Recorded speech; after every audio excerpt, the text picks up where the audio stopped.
اعوذ باللہ من الشیطان الرجیم بسم اللہ الرحمن الرحیم قال فما خطبكم أيها المرسلون قالوا إنا أرسلنا إلى قوم مجرمين لنرسل عليهم حجارة من طين مسومة عند ربك للمسرفين فأخرجنا من كان فيها من المؤمنين فما وجدنا فيها غير بيت من المسلمين وتركنا فيها آية للذين يخافون العذاب الأليم صدق اللہ العظیم۔ جیسا کہ پچھلی آیات میں گزر چکا ہے کہ انسانی شکل میں حضرت ابراہیم علیہ السلام کے پاس چند فرشتے آئے تھے۔ ابراہیم علیہ السلام نے ان کے سامنے بچڑے کا گوشت لا کر رکھا۔ ظاہر ہے وہ فرشتے تھے، انہوں نے نہیں کھایا تو ابراہیم کو خوف محسوس ہوا۔ ان سے پوچھا کیوں نہیں کھا رہے ہو؟ پھر انہوں نے بتایا ہم فرشتے ہیں، خوف نہ کرو، فکر نہ کرو، ہم تمہیں خوشخبری دینے آئے ہیں کہ اللہ تعالیٰ تمہیں دوسرا بیٹا دے گا۔ تو اس کی بیوی نے جب یہ بات سنی تو وہ بھی آ گئی پریشان ہو کے، ابراہیم علیہ السلام بوڑھا، میں بوڑھی اور بانجھ، ہمیں اولاد کیسے ہوگی؟ کوئی اور شکل ہوگی یا اسی حالت میں اولاد ہوگی، بیٹا ہوگا؟ تو فرشتوں نے کہا اسی حالت میں اللہ تمہیں بیٹا دے گا، اللہ کے لیے کوئی چیز مشکل نہیں ہے۔ پھر ابراہیم علیہ السلام نے فرشتوں سے گفتگو کی، کہنے لگا قال فما خطبكم ایھا المرسلون، اے فرشتو اللہ کی طرف بھیجے ہوئے ہو تمہارا کوئی اور مقصد بھی ہے؟ باقی کیا مقصد ہے؟ قالوا انا ارسلنا الى قوم مجرمین، انہوں نے کہا کہ ہمیں بھیجا گیا ہے ایک مجرم قوم کی طرف۔ وہ کون سی قوم؟ حضرت لوط علیہ السلام کی قوم۔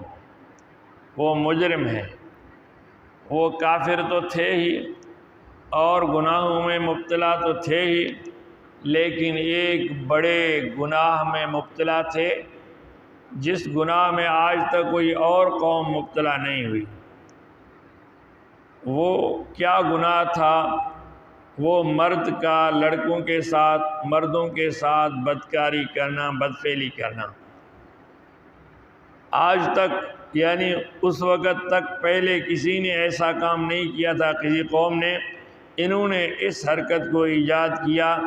حضرت لوط علیہ السلام نے ان کو سمجھایا، سمجھاتے رہے لیکن نہیں سمجھے، تو یہ اپنے اس کام میں اتنے بڑھے کہ انہیں کوئی خطرہ خوف نہیں ہوا۔ علل ایران راستوں پہ جو ہے تو عام حالات میں بھی اس کو وہ عیب نہیں سمجھتے تھے۔ جیسا کہ آج کل ایک طبقہ نکلا ہے، کہتا ہے کہ بھئی سب کو حقوق دو، اور ان کو کہا جاتا ہے ہم جنس پرست، ہم جنس پرستوں کو بھی حقوق دے دو۔ ہر ملک میں تنظیمیں چل رہی ہیں، این جی اوز کوشش کر رہے ہیں کہ اس کام کی اجازت دی جائے سرکاری سطح پر۔ کوئی اگر خوشی سے کرے تو اس کو ممنوع نہ کیا جائے، یہ بہت غلط حرکت ہے، بہت ناجائز ہے۔ تو انہوں نے کہا فرشتوں نے کہ ہم مجرم قوم کو سزا دینے کے لیے آئے ہیں۔ حضرت لوط علیہ السلام اللہ کے نبی تھے، وہ علاقہ صدوم میں رہتے تھے اور ان لوگوں پر اللہ نے اس کو نبی بنا کر بھیجا تھا۔ تو فرمایا لنرسل علیہم حجارۃ من طین، ہمیں بھیجا گیا ہے کہ ہم ان پر مٹی کے کنکر برسائیں۔ مٹی کو جب پکایا جاتا ہے جیسے اینٹ بن جائے، اس سے کچھ اور پک جائے، کنکر بن جائے، تو یہ مٹی کے کنکر ہم ان پر برسانے آئے ہیں۔ مسومۃ عند ربک للمسرفین، ہر کنکر نشان زدہ تھا کہ یہ فلان مجرم کو لگے گا، یہ فلان مجرم کو لگے گا، یہ فلان مجرم کو لگے گا۔ تو اسی طرح فرشتوں نے جب برسائے تو تمام مجرموں کو یہ کنکر لگے ہیں کیونکہ وہ حد سے بڑھ گئے تھے۔ فاخرجنا من کان فیہا من المؤمنین، اللہ فرماتا ہے پھر جو ادھر مومن تھے ان کو ہم نے وہاں سے صحیح سالم نکالا۔ یہ فرشتے جب لوط علیہ السلام کے پاس گئے تو وہاں بھی انسانی صورت میں گئے، نوجوان لڑکے بن کر گئے۔ لوط علیہ السلام دیکھ کر پریشان ہو گئے، یا اللہ یہ مہمان اجنبی آئے ہیں، ہماری قوم کی حالت اللہ تعالیٰ آپ جانتے ہیں۔ ان کو چھپایا، کمرے میں بند کیا، کسی کو پتہ نہ چلے، پھر بھی لوگوں کو پتہ چلا اور آ کر لڑکوں کو مانگنے لگے، قوم کے سردار، بڑے بڑے لوگ، طاقتور لوگ۔ تو لوط علیہ السلام نے کہا کہ میری بیٹیاں، یعنی یہ جو میری امت کی لڑکیاں عورتیں تمہارے نکاح میں ہیں، تم ان سے جائز اور فطری طریقے سے مطلب پورا کرو، یہ کس کام میں، کس دھندے میں لگے ہوئے ہو؟ میرے مہمان آئے ہیں ان کو بھی تم نہیں چھوڑتے۔ دیکھو لوط علیہ السلام بھی اللہ کے نبی ہیں، فرشتوں کو انسانی صورت میں دیکھ کر پہچانتے نہیں ہیں یہ فرشتے ہیں، وہ سمجھتے ہیں یہ انسان ہے اور پریشان ہوتے ہیں، وہ زور دیتے ہیں کہ یہ مہمان ہمارے حوالے کرو۔ لوط علیہ السلام انکار کرتے ہیں، پھر اللہ تعالیٰ سے کہتے ہیں، یا اللہ دیکھو میرے پاس نہ طاقت ہے، نہ قبیلہ ہے، نہ کچھ ہے، افسوس میرے پاس طاقت ہوتی، قوت ہوتی، میں مہمانوں کی بے عزتی سے روکتا، یا اللہ تو ہی میری مدد کر۔ تو پھر سمجھاتے ہوئے کہتا ہے تمہیں کوئی سمجھدار آدمی نہیں ہے جو تمہیں سمجھائے، میری بات تو تم نہیں سمجھتے ہو، کوئی سمجھدار نہیں ہے جو تمہیں سمجھائے۔ تو جب حد سے زیادہ بات بڑھی تو فرشتوں نے کہا ڈرو نہیں لوط، ہم فرشتے ہیں، اللہ نے ان کے عذاب کے لیے ہمیں بھیجا ہے۔ اب آخری امتحان میں بھی یہ ناکام ہو گئے ہیں، تو پھر کہا کہ اب جو ہے تو عذاب آ رہا ہے، رات کے پچھلے پر تم نکلنا، جو ہے تو اس علاقے کو تباہ کیا جائے گا۔ تو حضرت لوط علیہ السلام ایمانداروں کو لے کر نکلے، لیکن اس کی بیوی ان کے ساتھ نہیں چلی، کیونکہ وہ دل سے مسلمان نہیں تھی۔ مسلمانوں غور کرو، اللہ کا نبی ہے، اللہ کا کلام لوگوں کو بتاتا ہے، اللہ کا پیغام بتاتا ہے، کوئی اگر نہ ماننے پر آئے بیوی ہو کے شوہر کو بھی نہیں مان سکتی ہے۔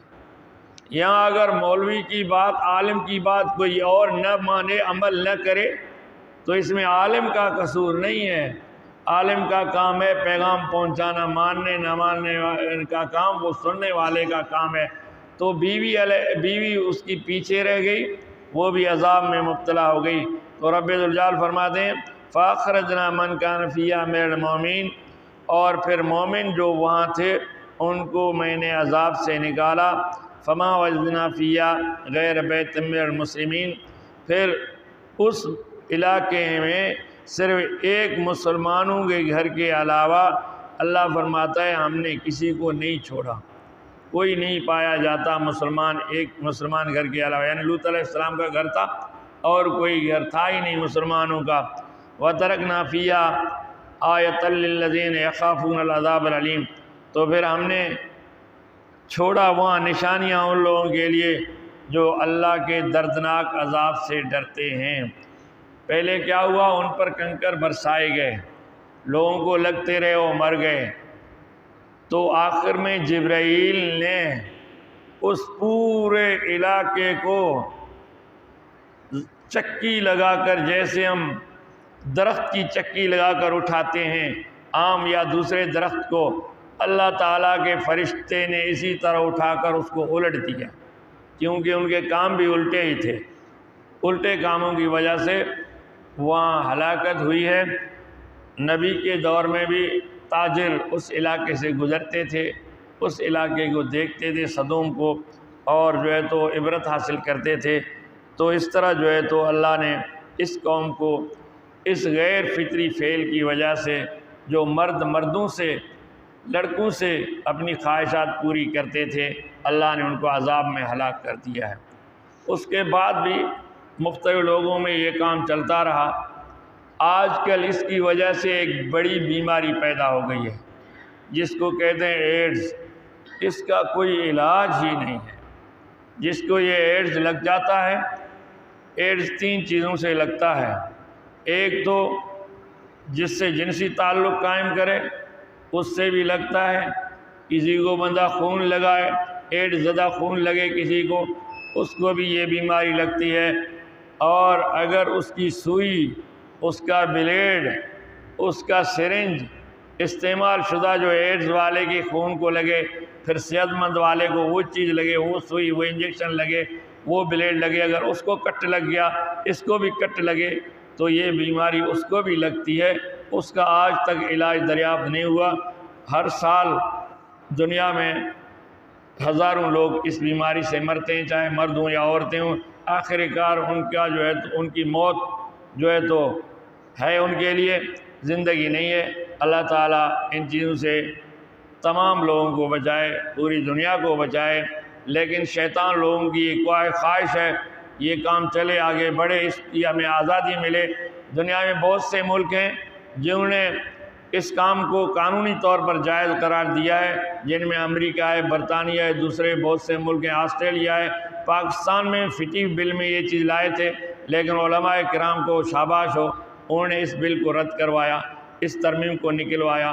آئندہ بھی انشاءاللہ یہ کام نہیں ہونے دیں گے۔ وآخر دعوانا الحمدللہ رب العالمین۔